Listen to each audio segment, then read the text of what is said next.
Hello दोस्तों, आपके अपने YouTube channel AL big study में आप सभी का स्वागत है। पिछली क्लास में हमने रासायनिक आधार पर पदार्थों का विभाजन बताया था और उसके दो भाग बताए थे। एक भाग था शुद्ध पदार्थ और दूसरा था अशुद्ध पदार्थ या मिश्रण, जिसमें से हम शुद्ध पदार्थ वाला भाग पूरा कर चुके हैं। आज हम पढ़ेंगे अशुद्ध पदार्थ या इसी को बोला जाता है मिश्रण। इसी को बोला जाता है मिश्रण, इम्प्योर सब्सटेंस और मिक्सर। तो देखते हैं कि अशुद्ध पदार्थ किसे कहते हैं। तो सबसे पहले ये देखेंगे इसकी परिभाषा क्या है। तो दो या दो से अधिक तत्वों या यौगिकों को किसी अनुपात में मिलाने से बने पदार्थों को अशुद्ध पदार्थ कहते हैं। इसमें दो या दो से अधिक तत्व लिए जाएंगे। इसमें दो या दो से अधिक क्या लिए जाएंगे, तत्व लिए जाएंगे, और उनका जो होगा एक कोई अनुपात होगा, किसी अनुपात में लिए जाएंगे। जैसे अगर एग्जाम्पल की बात करें तो इसमें कौन कौन से एग्जाम्पल आ जाएंगे। जैसे वायु वायु जो है वायु जो है वो क्या है, अशुद्ध पदार्थ है, क्योंकि वायु में बहुत सारी गैसें मौजूद होती हैं। ऐसे ही बारूद हो गया, तो बारूद भी एक अशुद्ध पदार्थ है। इसमें गंधक हो गया, पोटास हो गया, या और कुछ इसमें चार पांच चीजें इसमें शामिल रहती हैं। पीतल की बात करें तो पीतल में भी दो दो चीजों से मिलकर बनता है। जैसे इस्पात की बात करें तो इसमें भी कई धातुएं होती हैं, लोहा वगैरह। ऐसे ही अगर दूध की बात करें तो दूध भी एक क्या है, अशुद्ध पदार्थ है, यानी कि वो मिश्रण है। जैसे शरबत हो गया, तो शरबत, मिट्टी का तेल आदि आदि, ये सभी क्या है, ये सभी मिश्रण है, यानी कि अशुद्ध पदार्थ हैं। अगर हम बात करें कि मिश्रण के प्रकार, तो मिश्रण जो होते हैं प्राय दो प्रकार के होते हैं। एक तो होते हैं समांगी मिश्रण, जिनको बोलते हैं होमोजीनियस मिक्सचर, और दूसरे होते हैं बिस्मांगी। दूसरे कौन से होते हैं, दूसरे होते हैं बिस्मांगी। तो दो हम यहाँ पर पढ़ेंगे कि मिश्रण जो दो कौन कौन से हैं। समांगी से आपको शब्दों से ही पता चल रहा है, इसमें जो जो तत्व होंगे या जितने भी इसके अणु होंगे वो सारे के सारे विलयन में एक जैसे होंगे। और बिस्मांगी से ही पता पड़ रहा है कि यहाँ पर एक जैसे नहीं होंगे, कहीं ज्यादा होंगे और कहीं कम होंगे। तो सबसे पहले हम यहाँ पर समांगी मिश्रण की बात कर लेते हैं कि समांगी मिश्रण जो है क्या है। तो समांगी मिश्रण को दो तीन बातें याद रखनी होती हैं। जैसे ऐसा मिश्रण जिसके प्रत्येक भाग में अवयवों पदार्थों का संगठन या संरचना गुण प्रत्येक स्थान पर समान होते हैं। तो यही वाली इसमें बात पकड़ने वाली है कि इसमें जो, जैसे हमने मान लो चीनी का शरबत बनाया, तो चीनी का जब शरबत बनाएंगे तो उसमें अगर हम ये देखेंगे तो वो जितना मीठा एक जगह होगा उतना ही मीठा दूसरी जगह होगा। यानी कि ऐसा नहीं होगा कि एक भाग उसका कम मीठा है और दूसरा भाग उसका ज्यादा मीठा है। तो अगर चीनी के शरबत की बात करें तो ये कौन सा विलयन कहलाया जाएगा, तो ये बोला जाएगा समांगी मिश्रण। समांगी मिश्रण। तो समांगी मिश्रण के उदाहरण में हम देख लेते हैं कि समांगी मिश्रण के उदाहरण में कौन कौन से उदाहरण है। जैसे चीनी और पानी। चीनी और पानी को जब हम घोलेंगे तो उसमें जो मिश्रण बनेगा वो समांग मिश्रण बनेगा। अगर नमक को जल में घोलेंगे तो नमक को जल में जब घोलेंगे तो वो भी समांग मिश्रण बनेगा, समांग मिश्रण बनेगा। अब जैसे वायु है, ये भी समांगी मिश्रण होता है। और एल्कोहल और पानी ये भी समांग मिश्रण होता है। तो ये समांग मिश्रण के क्या है, कुछ उदाहरण है। आगे देख लेते हैं समांग मिश्रण में क्या है कि किसी द्रव को इस द्रव में घुलनशील पदार्थ को समांगी मिश्रण के को विलयन कहते हैं, यानी सॉल्यूशन। यानी कि अगर सॉल्यूशन की बात करें तो सॉल्यूशन और विलयन, विलयन क्या होता है। जैसे सॉल्यूशन विलयन की बात करें, ये एक समांगी मिश्रण होता है। विलयन जो होता है वो एक समांगी मिश्रण होता है। आगे देख लेते हैं, आगे आगे चलते हैं। तो जैसे शरबत बराबर चीनी प्लस जल, शरबत बराबर चीनी प्लस जल। तो जो शरबत है वो क्या कहलाएगा, वो तो कहलाएगा विलयन। शरबत तो क्या कहलाएगा, विलयन, यानी कि सॉल्यूशन। जो चीनी है वो विलेय कहलाएगा और जो जल है वो विलायक कहलाएगा। तो विलेय और विलायक, विलेय वो होता है जो कम मात्रा में होता है उसको विलेय बोलते हैं, जो अधिक मात्रा में होता है उसको विलायक बोलते हैं। यानी कि घुलने वाला और घोलने वाला। तो जो घुलने वाला है वो सॉल्यूट और जो घोलने वाला है वो सॉल्वेंट। तो ये होते हैं हमारे विलेय और विलायक। दूसरा देख लेते हैं, हमने देख लिया समांगी मिश्रण। अब देखते हैं हम समांगी मिश्रण के बाद देखते हैं बिस्मांगी मिश्रण। बिस्मांगी मिश्रण। तो बिस्मांगी मिश्रण में क्या होगा कि इसमें जो जो मिश्रण की जो संरचना होगी वो सभी स्थानों पर एक जैसी नहीं होगी, एक जैसी नहीं होगी। तो उसी को हम क्या बोलेंगे, उसी को बोलेंगे हम बिस्मांगी मिश्रण। बिस्मांगी मिश्रण। समांगी मिश्रण में हर जगह समान होती है। आगे देखते हैं, जैसे इसके एग्जाम्पलों पर बात कर लेते हैं कि कौन कौन से इसके एग्जाम्पल होंगे। जैसे शक्कर और रेत, ये क्या है, एक बिस्मांगी मिश्रण है। पानी, रेत या पानी बालू या पानी मिट्टी, कुछ भी कहते हैं इसमें, तो ये भी क्या होगा, एक बिस्मांगी मिश्रण होगा। पानी और चौक का मिश्रण, ये बिस्मांगी मिश्रण होगा। पेट्रोल और जल का मिश्रण, ये भी बिस्मांगी मिश्रण होगा। तो ये कुछ बिस्मांगी मिश्रणों के क्या हैं, ये कुछ बिस्मांगी मिश्रणों के उदाहरण हैं। अगर हम बात करें कि जो बिस्मांगी मिश्रण है उसके कितने भागों में बांटा गया है, तो बिस्मांगी मिश्रण को दो भागों में बांटा गया है। और दो भागों में पहला जो भाग है, जो पहला भाग है उसको बोलते हैं हम निलंबन यानी कि सस्पेंशन। निलंबन, निलंबन यानी कि सस्पेंशन। तो ऐसा बिस्मांगी मिश्रण जिसमें घुले हुए पदार्थों के कण नंगी आंखों से दिखाई देते हैं और प्रकाश की आर पार नहीं जाने देते, प्रकाश को आर पार नहीं जाने देते, उसको हम क्या बोलते हैं, उसको हम निलंबन, निलंबन बोलते हैं। उसको हम क्या बोलते हैं, निलंबन बोलते हैं। अगर बात करें कि निलंबन में जो कणों का आकार होता है वो कितना होता है, वो 10⁻⁻7 मीटर से क्या होता है, बड़ा है। इंपोर्टेंट यही इसमें पूछा जाता है कि इसके कणों का आकार कितना होता है। अगर बात करें दूसरा, तो दूसरा इसका भाग है कोलाइडल विलयन। कोलाइडल विलयन, तो इसमें कण निलंबन में घुले हुए कणों की तुलना में छोटे होते हैं, इसलिए इन्हें नंगी आंखों से नहीं देखा जा सकता है। ये विलयन कोलाइडल विलयन कहलाता है। इसमें जो कणों का आकार होता है, इसमें जो कणों का आकार होता है वो कणों का आकार 10⁻⁹ से 10⁻⁷ मीटर तक होता है। 10⁻⁷ मीटर तक होता है। आगे देखते हैं, कोलाइडल अपने में से होकर गुजरने वाले प्रकाश को प्रकीर्णन कर देते हैं।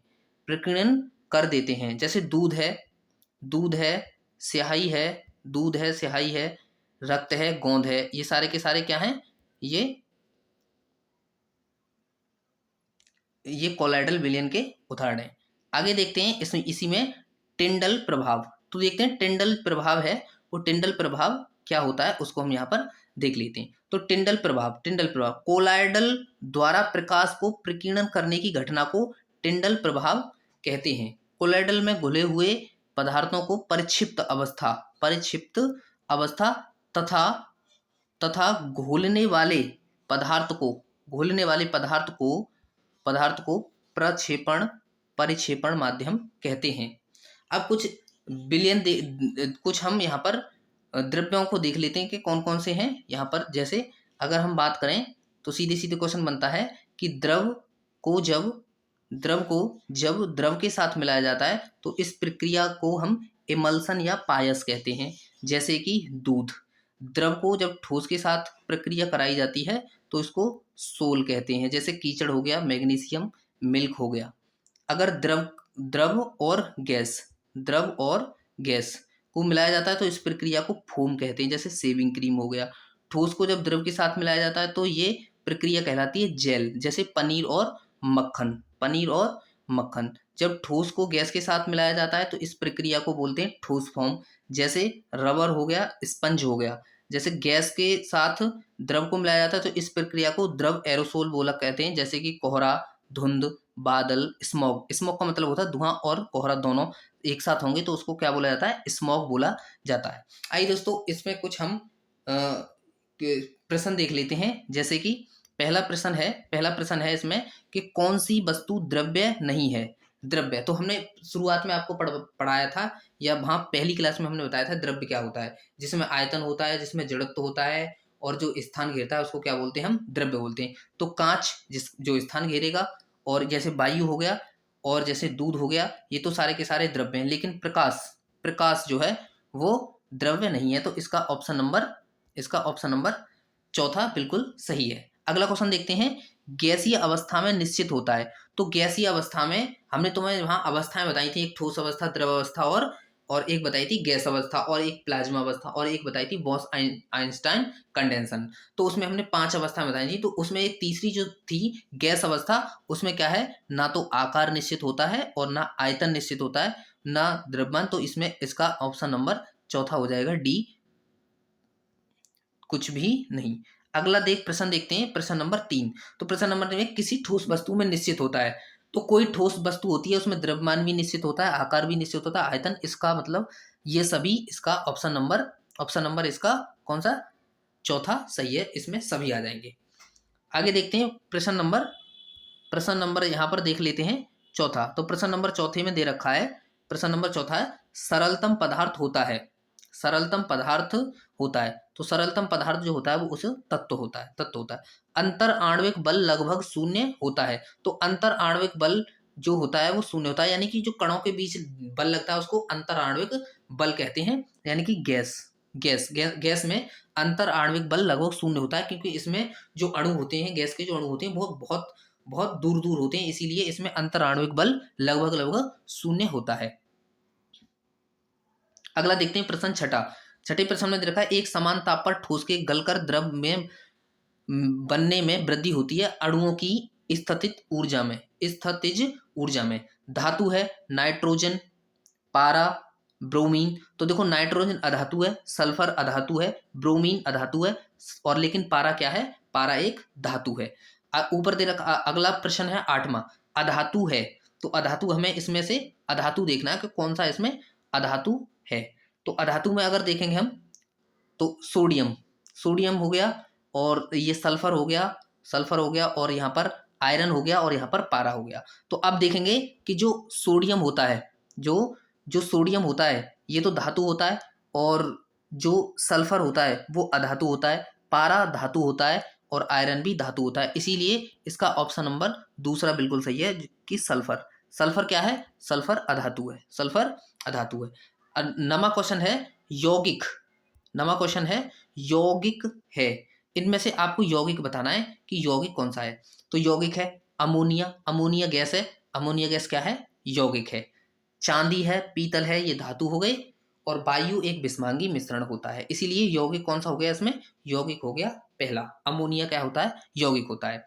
क्वेश्चन नंबर 10 कह रहा है कि परमाणु क्रमांक व्यक्त करता है। तो परमाणु क्रमांक परमाणु के नाभिक का आवेश व्यक्त करता है। कह रहा है क्वेश्चन नंबर 11, अनिश्चित आकार के पदार्थ होते हैं। अनिश्चित यानी कि निश्चित नहीं है। तो द्रव तथा गैस, ये चौथा ऑप्शन इसमें सही हो जाएगा।